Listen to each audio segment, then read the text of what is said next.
This video is for anybody who's newly sober. As you know, I talk a lot about alcoholism being a mental illness, and it is your thinking that seems to be the problem here. The reason that people would ever get sober and then drink and use again is insane. I mean, it just is. It doesn't make any sense at all. What you have to understand about alcoholism is its main objective, alcoholism, is to get you to drink and use again. Period. And it's going to do that. It's cunning and baffling and powerful. It is very sneaky. It will size you up and see what's the best way to come at you. When you first get sober and you have all these great intentions, you're going to go to meetings, you're going to take care of this, right? I'm never going to drink again. I'm not using anymore. It's the new me, right? I did this myself, so I'm not being sarcastic. What happens though is that disease, that thinking, will start working on you. Sometimes it comes in the form of a resentment. You'll go to meetings, someone will say something, it'll piss you off. You go, I'm never going back there again. That's it. I hate those people. They don't understand me. They're mean to me, right? It could be self-pity, remorse, and guilt. You feel so bad and so bad about what you've done that you just start drinking again. I think that's very, very common with women, especially women with children.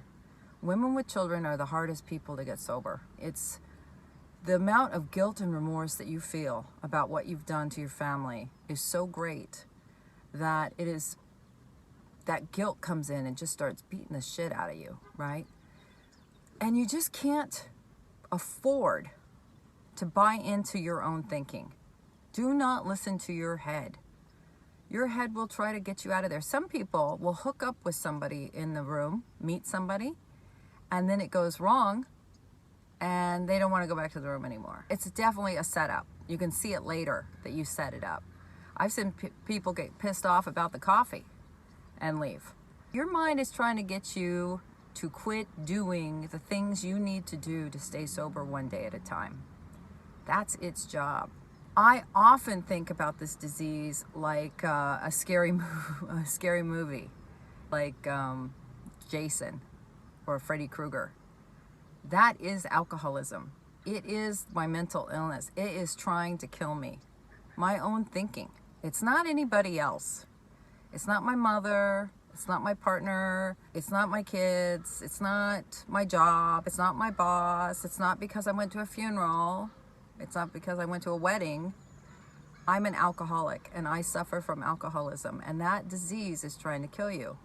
The interesting thing about alcoholism is that alcoholism is one of those diseases, one of the very few that I know of, that makes you think you don't have it. As soon as you start getting better and you start feeling better, you're good to go. Similar to mental illness. You see a lot of people with mental illness that get on meds, they get on the right meds, they're seeing their doctor, they're looking after what's going on with them chemically, and they're doing great. And what's the first thing they do? They feel so good, they quit taking their meds. They don't need their meds anymore. You can immediately see when someone quit taking their meds. And it's the same with alcoholism. You get better, you start feeling good, you go back to work, people aren't angry anymore, and so you quit going to meetings. You quit treating the very disease that got you there. It doesn't make any sense. And I think people that have been sober for a long time and relapsed, at the beginning of the movie, Jason is off in the bushes far away. And it's funny, you watch the movies and you're sitting there and the people are happy, everything's fine, they're in the shower or something at the campsite, and we can see Jason coming. We can hear the music, the change of the music. And you're thinking, oh my God, look behind you, right? He's right behind you. And don't go back in the house, whatever it is. You can see it when you're looking at it, but when you're in the movie, you don't know how close Jason is. When you first get sober, if it's your first attempt, you've got Jason is back in the bushes. But as you keep relapsing and trying to come back and get sober, Jason gets closer and closer and closer. Pretty soon, he's right behind you. The things you did before the first time you got sober to keep Jason back, you got to keep moving. It's hard to hit a moving target, right? You're progressing in your recovery and he's still back here. He's way back here. And if he catches you and you relapse, what you did before, you have to do more. You're going to have to figure out what the recipe is for you to stay sober. You might stay sober longer. You added some spirituality. You added some meetings or some helping others. Maybe you tried the steps, but you didn't add enough. So don't quit trying. Go back and think, this is what I was doing last time and it wasn't enough. I'm going to add to it, right? And you got to add to it. And I think when you realize that the shorter time you have, he's right behind you now. You can't screw around with this disease. There's no in and out, in and out. You see people do that, and eventually what happens is they start losing their mind. They mentally go. They might physically come back, but they don't mentally make it back. The delusion starts going. They start believing their own bullshit. They're living in their own rationalization and justification.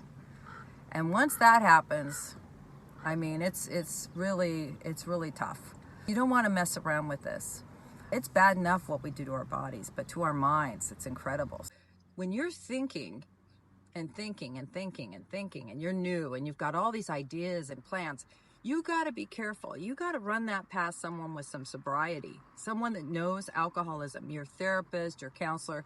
Run those ideas past them, because they just might be a setup for you to get the hell out of recovery later down the trip.